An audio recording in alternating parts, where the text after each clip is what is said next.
Shalom saudara. Kembali kita bersama di tempat ini untuk melihat Yesus Kristus dan keindahannya saudara. Tidak bisa dipungkiri hari-hari ini kita sedang hidup di tengah dunia yang penuh dengan badai, tantangan, ketidakpastian. Dan banyak perubahan terjadi dengan sangat cepat saudara. Inilah alasan kenapa kok zaman ini banyak sekali yang disebut penyakit mental saudara ya. Karena semuanya berubah begitu cepat. Jadi lebih cepat daripada yang seharusnya manusia bisa cope atau bisa ikuti saudara. Nah inilah dunia yang sedang kita hidupi hari ini. Tapi saya punya berita baik buat saudara. Ibrani 13 ayat 8 katakan apa saudara? Yesus Kristus itu tetap sama.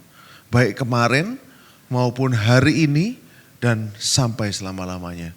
Di tengah segala sesuatu yang berubah dengan cepat saudara, punya satu hal yang tidak berubah. Itu justru sangat menenangkan hati kita. Itulah yang memberikan kita kelegaan saudara. Saudara bisa rest bahwa Tuhan yang sudah mengasihi saudara dulu, sampai dia mati di atas kayu salib untuk menebus dosa saudara, sedang mengasihi saudara hari ini dan besok sampai selama-lamanya dia tetap pasti akan mengasihi saudara. Amin saudara. Inilah yang bisa kita pegang saudara. Supaya mendengar semua yang buruk yang dunia beritakan ini saudara bisa tenang. Saudara bisa tetap rest. Saudara tetap memiliki kelegaan karena saudara punya Yesus. Nah Yesus itu yang akan memberikan damai dalam pikiran saudara. Dia katakan apa saudara? Dia sudah berikan kepada kita damai sejahteranya. My peace I give to you. Boleh dibuka? Yohanes 14 ayat 27, damai sejahtera aku tinggalkan bagimu, damai sejahteraku, peace yang dari Tuhan sendiri, peace yang adalah miliknya Yesus sendiri, diberikan kepada saudara dan saya. Dan apa yang Yesus berikan dikatakan apa saudara? Tidak seperti apa yang diberikan oleh dunia. Janganlah gelisah dan gentar hatimu. Nah Yesus sudah katakan itu saudara sebelum dia naik ke kayu salib. Nah, dia sudah berikan kepada kita damai sejahteranya. Damai seperti apa itu saudara? Damai yang membuat Yesus bisa tetap tidur. Meskipun kapal di Danau Galilea itu sudah hampir tenggelam saudara. Bahkan murid-muridnya pada waktu itu sudah merasa mereka mau mati. Tapi Yesus bisa tertidur di situ saudara. Itulah damai yang Yesus miliki. Pada waktu dia dipojokkan di sebuah tebing di kota Nazaret. Semua orang satu kota itu mau membunuh Yesus, mau dorong dia. Di tebing di kota Nazaret itu Yesus bisa dengan tenang, dia bisa lewat di antara orang-orang yang berniat untuk mendorong dia ke dalam jurang. Itulah Tuhan kita. Itulah damai yang dia miliki saudara. Dan itu diberikan kepada saudara. Bukan damai yang pada saat semuanya baik, saudara bisa damai, itu dunia bisa berikan. Tapi pada saat badai sedang bergelora seperti sekarang, badai tantangan sedang banyak, tapi saudara bisa tetap damai. Karena itulah damai sejahtera yang dari Tuhan. Amin. Nah saudara, oleh karena itu pemazmur berkata saudara, siapakah yang seperti engkau Tuhan? Di Mazmur 89 ayat 9, pemazmur katakan pada saat kau lihat Yesus, pada saat saudara keep seeing Jesus, pada saat saudara melihat Yesus di tempat ini atau di manapun saudara berada, saudara kan akan sampai pertanyaan ini saudara, siapakah yang seperti engkau Tuhan? Gak ada saudara di dunia ini yang seperti dia. Tidak ada di dunia ini yang sama seperti Tuhan yang kita sembah. Amin saudara. Who is like you God? Siapa yang seperti engkau Tuhan? Nah hari ini saya ingin mengajak saudara untuk melihat Kristus pada cerita tentang perempuan yang tertangkap berzina. Saudara pasti pernah dengar cerita ini saudara ya. Itu di Yohanes pasal yang ke-8. Nah saya ingin ajak saudara hari ini untuk menggali lebih dalam tentang cerita ini. Tentang konteksnya, kenapa kok cerita ini ditaruh di situ. Supaya saudara lebih melihat lagi tentang luar biasanya Tuhan kita ini saudara. Kalau saudara baca dari Yohanes 7 sampai Yohanes 8, saudara kan tahu konteksnya ini adalah pada saat perayaan Hari Raya Pondok Daun. Atau Feast of Tabernacle saudara ya. Itu perayaannya 7 hari. Ini termasuk salah satu perayaan yang besar di agama Yahudi. Ada 3 perayaan besar di agama Yahudi. Yang pertama yaitu Paskah, yang kedua Syavot, yang ketiga adalah Sukot. Sukot ini adalah suatu perayaan di mana orang Israel harus tinggal di dalam kemah-kemah.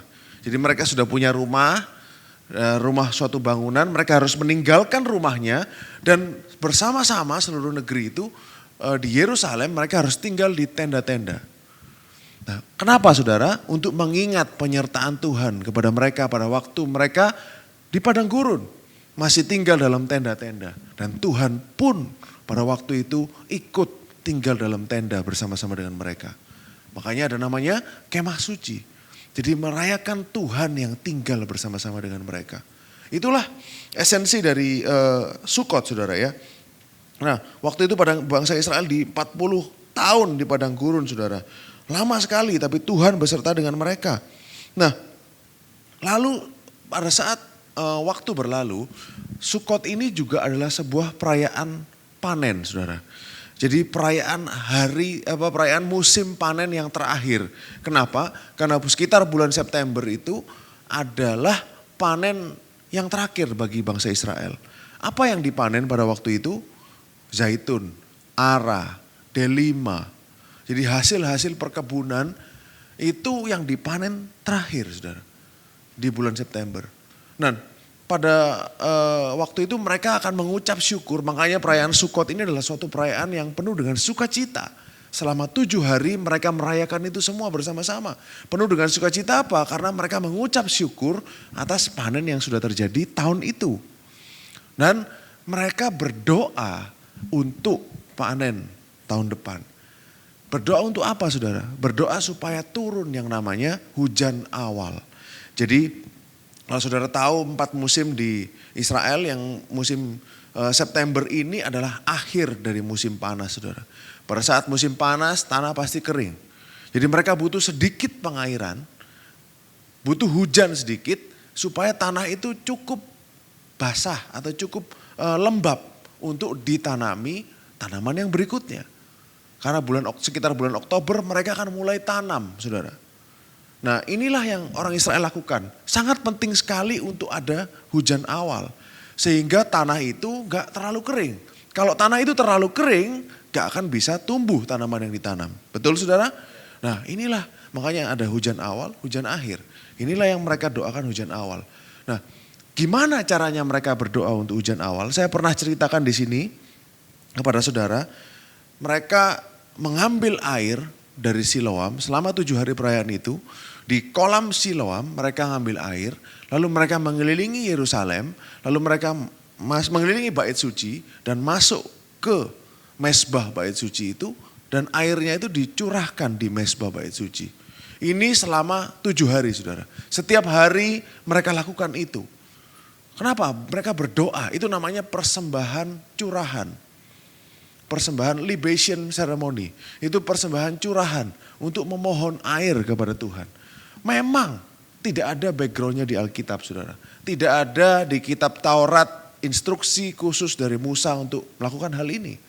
Tetapi para rabi percaya ini adalah oral teaching. Adalah sesuatu yang diperintahkan Musa sendiri tapi gak dituliskan. Jadi disalurkan atau ditransfer antar generasi ini melalui oral. Jadi melalui omongan saja. Nah mereka lakukan ini itu saudara. Setiap hari selama 6 hari. Hari yang ke-7 mereka lakukan itu 7 kali. Jadi mereka akan berkeliling mengelilingi bait suci ini 7 kali. Lalu mereka curahkan air itu di mesbah. Saya pernah cerita ini kepada saudara. Tapi bukan berhubungan dengan konteks perempuan yang tertangkap berzina. Tapi saya ingin hubungkan itu hari ini supaya saudara bisa lihat konteksnya. Karena ini pasal 7 dan pasal ke-8. Nah kalau saudara pernah ingat lagi, saya pernah cerita saudara bahwa pada hari ke-7 itu mereka akan lakukan sesuatu yang unik. Mereka di bait suci itu di pelatarannya ada 4 kandil raksasa, tingginya 23 meter saudara. Pada hari ke-7 itu, di puncak acara itu, mereka akan naik ke atas, lalu nyalakan ini, kandil atau obor ini saudara. 4 di atas yang tinggi-tinggi. Kalau saudara bayangkan pada waktu itu, boleh dibuka gambarnya sambil saya cerita. Kalau saudara bayangkan pada waktu itu akan sangat terlihat sekali karena tingginya 23 meter. Nah ini yang water libation ceremony saudara. Ini yang mereka ambil air di Siloam, mereka tuangkan, dicurahkan di altar, di mesbah, di bait suci. Ini saya ambil gambarnya dari Temple Institute saudara. Jadi memang kebudayaan ini ada, ritual ini ada bagi orang Yahudi pada waktu itu. Dan Yesus pun, saudara akan lihat nanti, dia melihat hal ini. Dia mengalami hal ini bersama-sama dengan orang Yahudi. Karena pada waktu itu Yesus memang orang Yahudi. Lalu lanjut nextnya, gambar yang selanjutnya ada. Nah, pada waktu malamnya mereka akan berkumpul bersama-sama, bersukacita. Ini gambar juga dari Temple Institute, ilustrasinya. Lalu mereka akan nyalakan ini saudara, 4 kandil ini. Jadi api itu akan keluar, kelihatan sangat terang di kota Yerusalem. Apa ini maksudnya saudara? Ini mengacu kepada tiang api di padang gurun. Pada waktu itu Tuhan menuntun orang Israel dengan tiang awan pada waktu siang, tiang api pada waktu malam. Ini mereka lakukan ini untuk mengingat, oh dulu Tuhan di padang gurun, dia bersama-sama dengan kita dalam bentuk tiang api. Makanya terang saudara malam itu, akan sangat terlihat. Nah ini pada hari ke-7 saudara ya. Kalau saudara tahu semuanya ini, saudara baca Yohanes 7 ayat 37 sampai 39, saudara akan ngerti maksudnya. Apa sih yang Tuhan maksudkan? Kenapa kok tiba-tiba dia bilang seperti itu?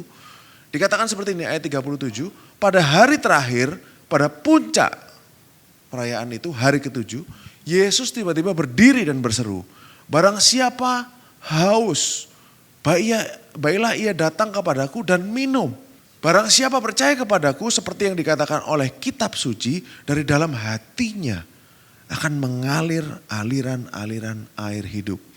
39, dikatakan barang siapa percaya saudara. Yang dimaksudkannya ialah roh yang akan diterima oleh mereka yang percaya kepadanya. Sebab roh itu belum datang, Roh Kudus, karena Yesus belum dimuliakan. Nah saudara ngerti kan pada puncaknya mereka lagi rame prosesinya. 7 kali mereka mengitari bait suci. Yesus bilang siapa yang haus, karena itu kan persembahan curahan, air banyak dicurahkan di atas mezbah. Yesus bilang siapa yang percaya kepadaku, dari dalam hatinya akan mengalir aliran-aliran air hidup. Nah dalam konteks itulah Yesus berbicara saudara. Lalu kalau saudara baca Yohanes 8 ayat 12. Maka Yesus berkata kepada orang banyak, katanya apa saudara? Akulah, I am the light of the world. Akulah terang dunia. Ini satu hari, ini kondisinya ayat 8, pasal 8 ini satu hari setelah perayaan itu. Dan akulah terang dunia. Barang siapa mengikut aku, ia tidak akan berjalan dalam kegelapan, melainkan ia akan mempunyai terang hidup. Nah dalam konteks inilah Yesus berkata-kata itu saudara. Jadi dalam konteks perayaan ini makanya Yesus tiba-tiba ngomong, aku ini terang dunia. Kenapa kok dia tiba-tiba ngomong terang dunia? Karena dia baru saja ikut orang Yahudi merayakan Sukot. Nah sampai di sini saudara bisa nangkap, sampai di sini saudara bisa mengerti konteksnya. Akan lebih jelas saudara kalau saudara mengerti konteks ini. Lalu unik sekali Rasul Yohanes. Saya sudah pernah cerita kepada saudara di sini bahwa setiap cerita di kitab Yohanes itu tailor made. Jadi sengaja ditaruh di situ, dicomot-comot, tidak kronologi, maksudnya tidak linear semuanya, tapi dia comot-comot, taruh situ, pasang di situ cerita itu ada maksudnya. Karena itu menyatakan pribadi Kristus di situ. Ada message yang Yohanes ingin sampaikan. Nah, termasuk cerita perempuan yang kedapatan berzina. Di mana dia ditempatkan saudara? Di Yohanes 8 ayat 1. Jadi di antara perayaan ini, di antara kata-kata akulah air hidup, aliran air hidup yang samaan akulah terang dunia. Jadi di pasal 8 ayat 1 sampai 11. Ini saudara perhatikan dia di ayat 12. Ayat 11 itu masih cerita perempuan yang kedapatan berzina. Jadi pas di tengah-tengahnya situ, tiba-tiba ada kejadian ini saudara. Ironisnya, Orang agamawi itu seperti ini, saudara. Mereka habis merayakan, mereka habis sukacita, baru selesai langsung mau menjebak orang, langsung mau menghakimi orang. Inilah orang-orang agamawi, saudara. Jadi saudara bisa lihat dari sini. Dikatakan seperti ini, kita baca bersama. Tapi Yesus pergi ke Bukit Zaitun.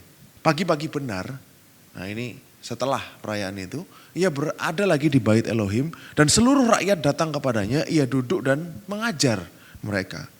Ketiga, maka ahli Taurat dan orang Farisi membawa kepadanya seorang perempuan yang kedapatan berbuat zina. Oke, mereka menempatkan perempuan itu di tengah-tengah lalu berkata kepada Yesus, Rabi, perempuan ini tertangkap basah, caught in the very act. Jadi tertangkap basah ketika ia sedang berbuat zina. Musa dalam hukum Taurat memerintahkan kita untuk melempari perempuan-perempuan yang demikian. Apakah pendapatmu tentang hal itu?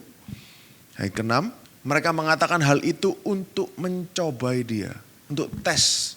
Dalam bahasa Inggrisnya di King James Version dikatakan tempt him, untuk tes him, untuk mencobai dia.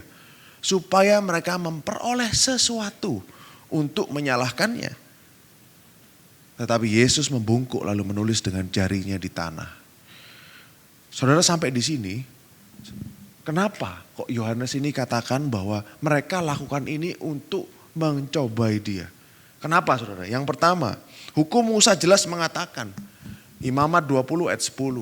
Saudara bisa cek bahwa kalau ada yang berzina, dua-duanya harus dihukum mati. Nah, bila seorang laki-laki berzina, yakni berzina dengan istri sesamanya, pastilah keduanya dihukum mati. Bukan cuman satu. Yang mana satu? Mana yang satunya? Oke. Baik laki-laki maupun perempuan yang berzina itu. Bukankah tadi dikatakan bahwa dia tertangkap basah berbuat zina? Kalau tertangkap basah kan gak mungkin satu orang. Pasti ada dua. Jadi ini dari sini saja sudah janggal, saudara. Nah, Ulangan 17 ayat 6, langsung lompat aja. Ulangan 17 ayat 6, katakan apa saudara? Atas keterangan 2 atau 3 orang saksi haruslah mati dibunuh orang yang dihukum mati. Atas keterangan 1 orang saksi saja janganlah ia dihukum mati. Jadi saksinya yang mana? Gak jelas saudara. Karena mereka pada waktu itu banyak orang. Nah, ini hukum ya saudara, supaya ada fair trial, ada pengadilan yang fair, itu harus ada rule yang harus dipenuhi. Lalu kenapa kok ini menjebak saudara? Menurut administrasi hukum di tanah perjanjian pada waktu itu, orang Yahudi ini gak boleh mengeksekusi orang. Yang boleh mengeksekusi orang adalah orang Romawi secara resmi. Hukuman mati hanya boleh dilaksanakan oleh pemerintah Romawi. Karena mereka pada waktu di bawah jajahan Romawi. Contoh dan bukti di Yohanes 18 ayat 31. Saudara bisa temukan pada waktu imam itu. Nah, kata waktu imam-imam kepala dan ahli Taurat ini bawa Yesus ke Pilatus. Mereka bilang apa saudara? Orang Yahudi itu bilang apa? Kami tidak diperbolehkan membunuh seseorang. Jadi sebenarnya mereka berusaha lempar ke Pilatus karena mereka ini gak boleh secara resmi melaksanakan penghukuman mati. Tetapi tetap ada kasus Stefanus di mana pada waktu itu dikeroyok mati dia saudara. Tetap ada. Tetapi secara law, secara hukum gak boleh sebenarnya. Karena harus kepada orang Romawi yang melaksanakan hukuman mati. Harus ada pengadilan dulu saudara.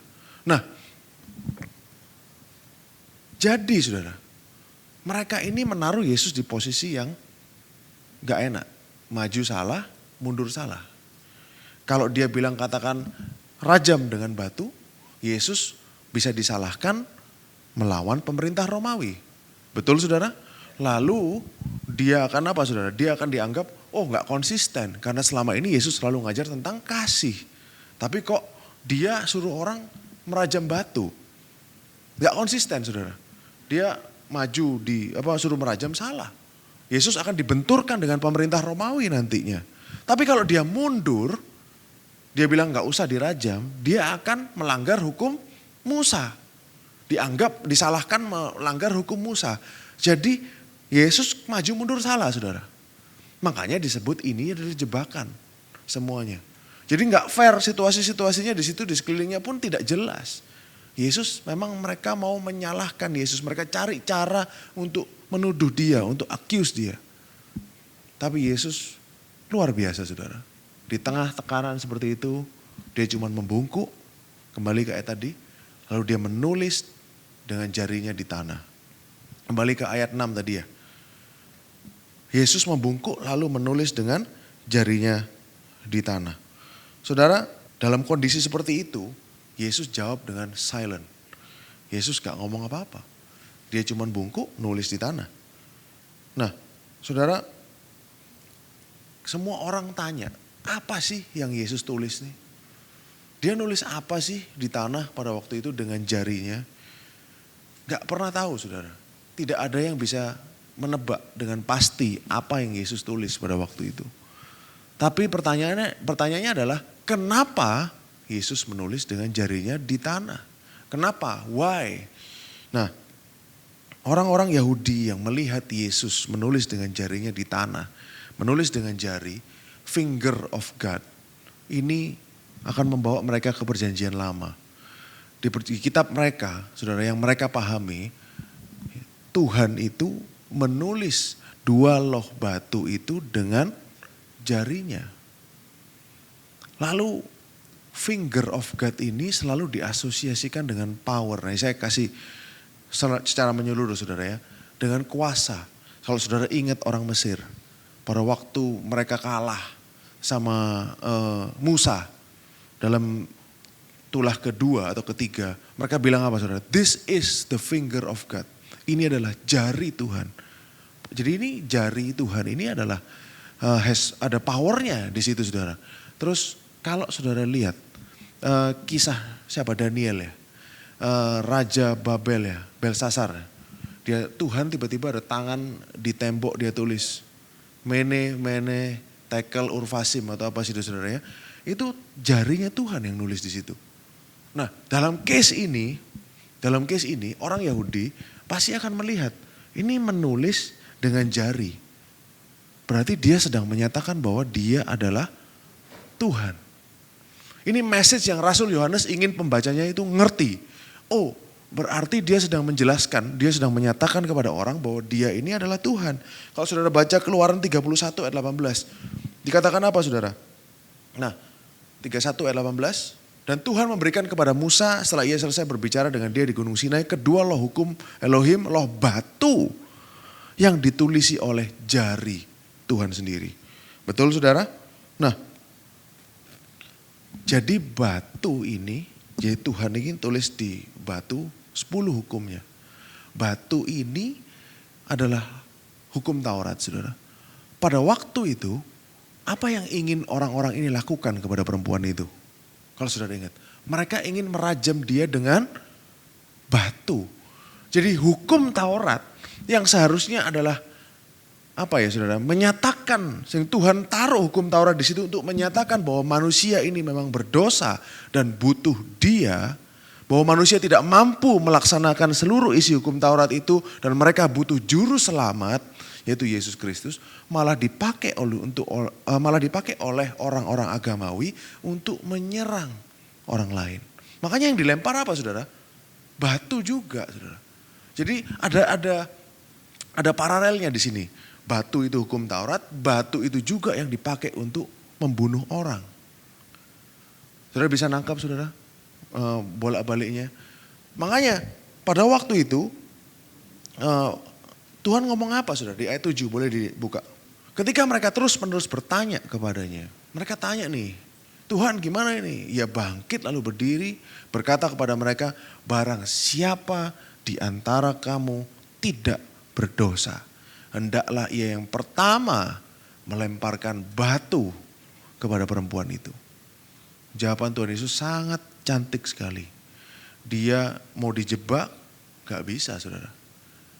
Justru orang yang menghakimi perempuan itu, orang-orang Yahudi yang menghakimi perempuan itu, dihakimi balik sama Tuhan. Betul nggak saudara? Dia balik kan? Gini, siapa di antara kamu yang gak berdosa, hendaklah ia yang pertama melempar kepada perempuan itu. Yang lanjut ayat 8 dikatakan apa? Lalu ia membungkuk pula dan menulis di tanah. Tetapi setelah mereka mendengar perkataan itu, pergilah mereka seorang demi seorang.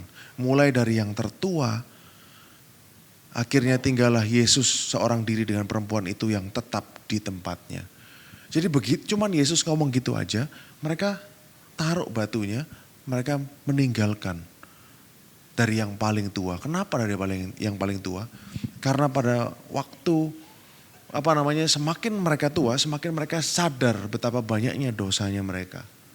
Jadi ada 2 orang berdosa di sini, bukan cuman perempuan itu, tapi orang-orang Yahudi itu juga berdosa, saudara. Dosanya apa? Munafik. Self-righteousness, merasa dirinya lebih benar daripada orang lain. Jadi bukan hanya cerita tentang perempuan yang berzina, tetapi tentang self-righteousness. Tentang orang yang merasa dirinya lebih benar. Orang yang sudah merasa dirinya sudah gak perlu Tuhan. Orang yang merasa sudah bisa pantas jadi hakim. Makanya Yesus katakan, siapa yang gak berdosa di antara kamu, silahkan lempar batunya. Nah, dari sini saudara bisa lihat betapa Tuhan kita ini indah, saudara. Bagaimana dia berkata-kata dengan penuh wibawa, dengan penuh kasih. Bagaimana cara dia menghadapi musuh-musuhnya. Tuhan ini begitu indah. Dan pada waktu dia ngomong gitu, dia biarkan mereka itu berperang lawan hati nuraninya sendiri. Akhirnya mereka mundur satu demi satu. Satu demi satu mereka mundur. Dan kasih karunia itu menjangkau 2 jenis orang berdosa. Yang pertama perempuan yang berzina. Yang kedua orang-orang Yahudi, saudara. Mereka bukan dihukum sama Tuhan. Tapi mereka diberi kesempatan. Konflik menginsafkan dunia akan dosa. Mereka convicted, mereka diberi kesempatan untuk menerima Yesus. Dan percaya kepadanya. Untuk tahu bahwa sebetulnya mereka gak bisa lakukan semuanya itu sendiri. Mereka butuh Tuhan. Mereka butuh juru selamat. Dan Yesus Kristus datang untuk menjadi juru selamat bagi mereka. Amin. Nah, undangan keselamatan dari Yesus itu terbuka untuk semua, saudara. Nah, yang menarik lagi, saudara, para pelajar Alkitab menemukan ayat ini, cerita ini, berkorelasi dengan satu ayat di Perjanjian Lama, yaitu Yeremia pasal 17 ayat 13. Yeremia 17 ayat 13. Cerita ini mirip sekali dengan apa yang Yeremia katakan di Yeremia 17 ayat 13. Tidak ada bukti langsung yang menyatakan bahwa Rasul Yohanes memang referensi atau menghubungkan 2 ayat ini. Tapi kalau saudara baca, ini sangat mirip, saudara. Ya, pengharapan Israel, Yahweh, semua orang yang meninggalkan engkau akan menjadi malu. Orang-orang yang menyimpang daripadamu akan dilenyapkan di negeri. Sebab mereka telah meninggalkan sumber air yang hidup, yakni Tuhan. Saudara baca di bahasa Inggrisnya lebih jelas, saudara. Oh Lord, the hope of Israel. Tuhan, harapan orang Israel. Semua yang meninggalkan engkau akan malu. Dan mereka yang meninggalkan kamu akan dituliskan written in the earth. Dituliskan di tanah. Loh, kenapa? Kok tiba-tiba Yeremia bilang semua orang yang meninggalkan engkau ini akan dituliskan di tanah. Kenapa, saudara? Because, sebab mereka telah meninggalkan sumber air yang hidup. Siapa, saudara? Yakni Tuhan. Bukankah barusan Tuhan juga ngomong bahwa dia adalah sumber air hidup? Di Yohanes pasal ke-7. Kenapa kok bisa ada sumber air hidup sama menulis di tanah dalam satu ayat? Mungkinkah ini adalah nubuatan Yeremia tentang kejadian ini, saudara? Jadi para pelajar Alkitab ngelingkan ini. Tapi masih pula belum dapat apa yang ditulis di situ. Saya gak yakin yang ditulis itu adalah nama orang-orang itu, saudara. Nah, Yesus Kristus ini juga gak pernah bilang, saudara. Tuhan ini gak pernah ngomong bahwa perempuan ini tidak berdosa. Buktinya, Yohanes pasal 8 tadi lanjut ayat yang ke-10 ya kalau gak salah. 9 atau 10. Lalu Yesus bangkit berdiri dan berkata kepadanya, hai perempuan, di manakah mereka? Tidak adakah seorang yang menghukum engkau? 11. Jawabnya, tidak ada Tuhan. Lalu kata Yesus, aku pun tidak menghukum engkau. Pergilah dan jangan berbuat dosa lagi mulai dari sekarang. Artinya apa saudara? Perempuan itu memang berzina. Yesus gak pernah bilang perempuan ini gak bersalah. Tapi dia mengampuni orang ini. Amin saudara. Inilah kasih karunia-Nya dia. Dialah satu-satunya yang sebenarnya manusia tanpa dosa. Yang berhak menghukum orang ini. Tapi dia justru gak menghukum orang ini saudara. Dia justru mengampuni dia. Yesus justru Yesus bilang aku gak menghukum engkau. Satu-satunya orang yang berhak menghukum tidak menghukum dia. Lalu dia katakan pergilah, jangan berbuat dosa lagi. Makanya dari sini saudara bisa tahu bahwa kekuatan untuk tidak berdosa lagi itu adalah dari pengampunan. Pengampunan dulu diterima, baru pergilah dan jangan berbuat dosa lagi. Dan pengampunan yang Tuhan berikan ini saudara, ini yang akan mengubahkan hati orang. Yang membuat manusia ini bisa berubah hatinya karena pengampunan yang sudah dia berikan kepada kita. Inilah yang Yesus datang ke dunia untuk lakukan. Dia datang untuk mati di atas kayu salib. Dia datang untuk mati menebus dosa-dosa saudara dan saya. Supaya pengampunannya memberikan saudara kemampuan, kekuatan untuk berubah. Untuk meninggalkan dosa saudara. Inilah misinya Tuhan kita. Pengampunan. Makanya jangan dibalik saudara. Bertobat dulu baru pengampunan. Terbalik saudara. Yang benar adalah pengampunan dulu baru ada pertobatan. Ini alurnya Tuhan kita. Alurnya seperti ini. Dan juga bukan gini saudara. Penghukuman baru ada pertobatan. Enggak ada saudara seperti itu. Tuhan bukan caranya seperti itu. Tuhan justru pengampunan, maka pertobatan itu akan keluar.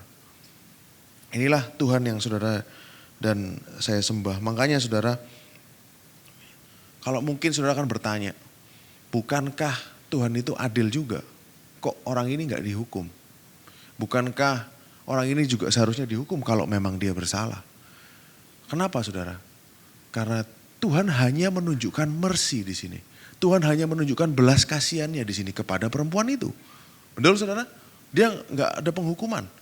Padahal seharusnya tetap ada penghukuman karena Tuhan juga Tuhan yang adil. Karena penghukuman itu sudah ditanggung Yesus Kristus di atas kayu salib. Karena Tuhan tahu nanti beberapa saat lagi dia akan naik ke atas kayu salib di bukit Kalvari untuk menebus dosa perempuan ini. Makanya dia ambil penghukuman itu. Makanya begitu juga dengan saudara dan saya. Dosa-dosa saudara dan saya sudah ditanggung Yesus di atas kayu salib. Oleh karena itu yang tersisa buat kita hanyalah apa saudara? Belas kasihannya, berkatnya. Semua yang baik dari Tuhan diberikan kepada saudara. Pengampunannya ada buat saudara. Kenapa? Karena penghukumannya sudah ditanggung Yesus di atas kayu salib. Sama seperti dengan perempuan ini. Makanya Tuhan gak hukum dia loh. Apakah Tuhan gak adil? Kan Tuhan juga harus adil saudara. Ya, dia nanti akan tanggung dosa perempuan ini pada saat dia naik ke Kalvari di kayu salib.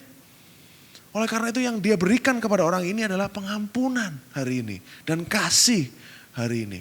Begitu juga itu buat kita saudara. Dosa-dosa saudara dan saya sudah gak ada lagi, sudah ditanggung Yesus. Oleh karena itu saudara, yang saudara berhak untuk terima hari ini adalah kasihnya, berkatnya, cintanya, damai sejahteranya. Itulah yang saudara terima. Case-nya sama dengan ini saudara. Case-nya sama. Oleh karena itu, saudara tadi ingat kan saudara ya di ayat 12. Di ayat 12 dia bilang apa saudara? Tiba-tiba, boleh buka ayat 12? Yang tadi Yohanes pasal 8 ayat 12. Dari kata-kata ini saudara, langsung lompat. Maka, berarti kan nyambung saudara. Maka Yesus berkata pula kepada orang banyak katanya, akulah terang dunia. Barang siapa mengikut aku, ia tidak akan berjalan dalam kegelapan. Melainkan ia akan memperoleh terang hidup. Refer ke perempuan ini saudara. Berarti perempuan ini dulunya kan tinggal di dalam kegelapan. Terus akhirnya dia bertemu sang terang itu. Yesus Kristus. Makanya dikatakan yang sudah tidak lagi berjalan dalam kegelapan, melainkan ia akan mempunyai terang hidup. Perjumpaan dengan Kristus ini membawa perempuan itu dari kegelapan menuju terang. Kenapa kok tiba-tiba Yesus bilang gini? Ya karena ini saudara, konteksnya. Saudara bisa lihat konteksnya, saudara akan lihat. Oh ternyata maksudnya ini. Jadi jangan pernah mengutip ayat tanpa tahu konteksnya. Akan salah mengerti saudara. Setiap kali saudara baca Alkitab, saudara baca itu nyambung terus saudara, sampai habis saudara. Supaya saudara ngerti inti atau hati atau esensi dari pesan yang ingin disampaikan itu apa. Nggak bisa asal comot saudara. Amin. Dan sebagai terangnya sudah datang kepada perempuan itu. Yesus itu sang terang sendiri. Di Kejadian, dialah terang sebelum matahari ada. Betul saudara? Sudah ada dia, jadilah terang. Jadi terang itu sudah ada bahkan sebelum matahari, bulan, bintang ada. Betul saudara? Itu di Kejadian, di pasal 1. Di Wahyu, di penutupnya dari Alkitab itu. Nanti kita akan punya surga dan bumi yang baru, langit dan bumi yang baru, di mana Yesuslah yang jadi terang. Bukan benda-benda langit itu saudara. Jadi dibuka dan ditutup. Saudara bisa lihat Alkitab ini bukan buku yang sembarangan. Ada polanya, ada patternnya, ada sesuatu yang disampaikan di situ. Jadi makanya gak coincidence. Di kitab Wahyu ada bicara soal terang, Yesus sebagai terang. Di kitab Kejadian juga bicara Yesus sebagai terang. Di tengah-tengah di kitab Yohanes, Yesus menyatakan akulah terang dunia. Jadi ini ada patronnya saudara. Tuhan kita adalah Tuhan yang teratur. Tuhan yang tahu taruh ini di sini. Dia ada message yang ia ingin sampaikan. Jadi nggak ngawur saudara. Sebagai penutup saudara, Yesus pada kisah ini dia membungkuk untuk nulis di tanah. Terakhir saudara lihat jari nulis kan di batunya hukum Taurat. Sama jari nulis tapi medianya berbeda. Yang satu di batu, yang satu di tanah. Apa message-nya saudara? Saudara ingat manusia ini dibentuk dari debu tanah. Dust from the ground. Debu tanah. Apa yang Yesus lakukan pada waktu itu? Ini message layer kedua saudara. Jadi dalam Alkitab itu ada layer-layernya saudara. Jadi semakin dalam saudara gali, saudara akan semakin ngerti. Tuhan itu sedang menuliskan hukumnya dalam hati manusia. Seperti yang dia katakan di Yeremia 31 ayat 33. Tetapi beginilah perjanjian, ini perjanjian baru yang kuadakan dengan kaum Israel. Aku akan menaruh Tauratku dalam batin mereka dan menuliskannya di dalam hati mereka. Aku akan menjadi Tuhan mereka dan mereka akan menjadi umatku. Inilah ada gambaran perjanjian baru di scene ini sudah, di cerita ini. Yesus nulis di tanah. Tanah adalah material yang membentuk saudara dan saya. Kita manusia dari debu tanah. Jadi dia menuliskan hukumnya bukan pada loh batu lagi. Tetapi dalam hati saudara. Amin saudara. Makanya itulah message yang Tuhan sampaikan di situ. Dia sedang menulis hukum Tauratnya. Hukum-hukumnya dalam hati manusia. Melalui dalam perjanjian baru yang akan dimateraikan dengan darahnya sendiri. Hukum itu akan masuk ke dalam hati saudara. Hukum Taurat akan memotivasi orang untuk berbuat baik dari luar ke dalam melalui penghukuman. Tetapi kasih karunia akan membuat orang itu berubah dari dalam keluar. Hukum itu akan keluar dari hati saudara. Makanya Yesus juga katakan dalam hatinya akan keluar aliran air hidup. So bukan air biasa saudara. Dalam hati setiap saudara ada aliran-aliran air hidup. Itu hidup saudara, mengalir, itu bergerak. Air hidup itu apa sih saudara? Air hidup itu air yang bergerak. It's moving, jadi dia bergerak. Kemanapun saudara pergi, dia akan menuntun saudara. Dia akan guide you karena itu air itu mengalir keluar, saudara. Mengalir keluar, mengarahkan saudara kemana saudara pergi. Amin, saudara. Makanya minggu lalu Pak Heru khotbah soal tabut yang menuntun orang. Itu betul, saudara. Saya pernah baca salah satu misnah tradisi Yahudi bahwa sebenarnya tabut itu mereka bilang, ini para imam-imam Kohen, para orang-orang Lewi itu bilang sebenarnya yang ngangkat tabut bukan mereka. Tapi tabut itu yang ngangkat mereka. Mereka bilangnya gitu, tabut itu yang ngangkat kita, bukan kita yang ngangkat tabut. Ini tradisi orang Yahudi, saudara. Karena memang tabut itu yang akan memimpin kemanapun mereka pergi. Begitu juga, ini sebenarnya paralel, saudara, dengan kehidupan orang Kristen di Perjanjian Baru. Saudara kalau ingat, di zaman rasul-rasul, gak ada namanya kitab Perjanjian Baru. Kitab Injil pun belum ada. Mereka hanya bisa berkaca pada Perjanjian Lama. Gereja mula-mula belajarnya dari Perjanjian Lama. Mereka juga lihat ini, saudara. Gimana Roh Kudus ada di dalam kita. Roh Kudus menuntun kita setiap hari dalam langkah kita. Sama seperti orang Israel dituntun oleh tabut.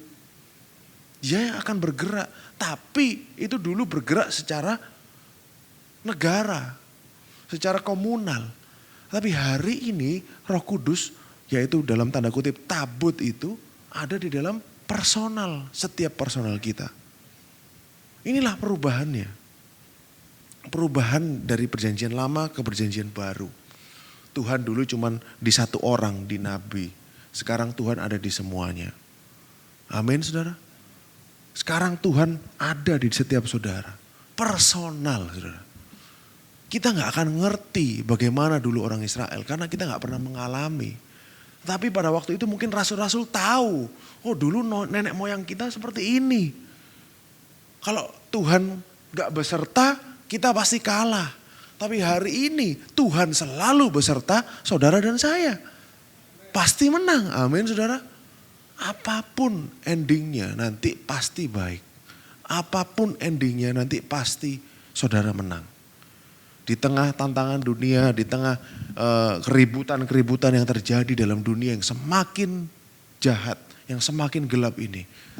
Cahaya yang ada pada saudara itu akan semakin terang. Amin saudara. Sama seperti itu di bait suci tadi. Tiang api itu kan malam saudara. Dia pasti akan kelihatan bersinar di tengah kota Yerusalem. Pillar of fire itu akan bisa dilihat semua orang. Justru keadaan harus semakin gelap. Supaya gereja semakin bersinar. Dan saudara, gereja itu bukan lagi bangunan. Karena gereja itu adalah saudara semuanya. Makanya Paulus katakan apa? Bukankah engkau itu tubuhmu ini adalah bait Elohim? Bait Elohim ada isinya apa saudara? Ada Tuhan di dalam situ. Ada tabut itu ya Tuhan sendiri di dalam situ saudara. Dan makanya saudara ini adalah bait-bait Elohim. Karena Roh Kudus tinggal di dalam saudara. Amin saudara. Nah inilah yang ingin saya sampaikan, yang ingin saya ceritakan kepada saudara bahwa Tuhan kita baik saudara. Selama-lamanya dia baik. Justru kepada Tuhan saudara ya. Saya ingin sampaikan kepada saudara. Saudara bertemu dengan Tuhan. Lebih baik saudara menerima.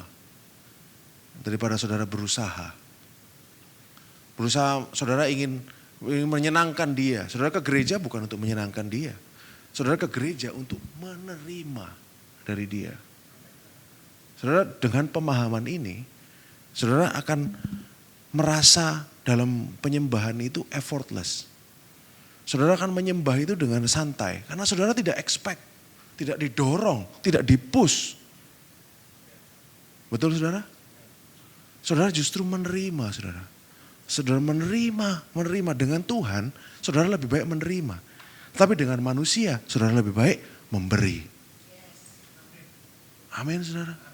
Inilah yang mesti saudara alami, saudara mengerti sendiri sebagai orang percaya. Sebagai orang percaya yang sudah di dalam kasih karunia. Saudara bukan lagi anak-anak kecil. Karena saudara Tuhan sudah pilih saudara untuk dengar message kasih karunia. Berarti Tuhan sudah tahu, saudara sudah tahu level pertumbuhan Anda, Anda sudah bukan bayi lagi. Tapi Anda adalah orang dewasa yang sudah makan makanan keras. Saudara sudah mengerti, oh ini loh kebaikan Tuhan. Ini loh cintanya buat kita. Makanya bagi Tuhan itu saudara lebih baik menerima. Menerima dan menerima.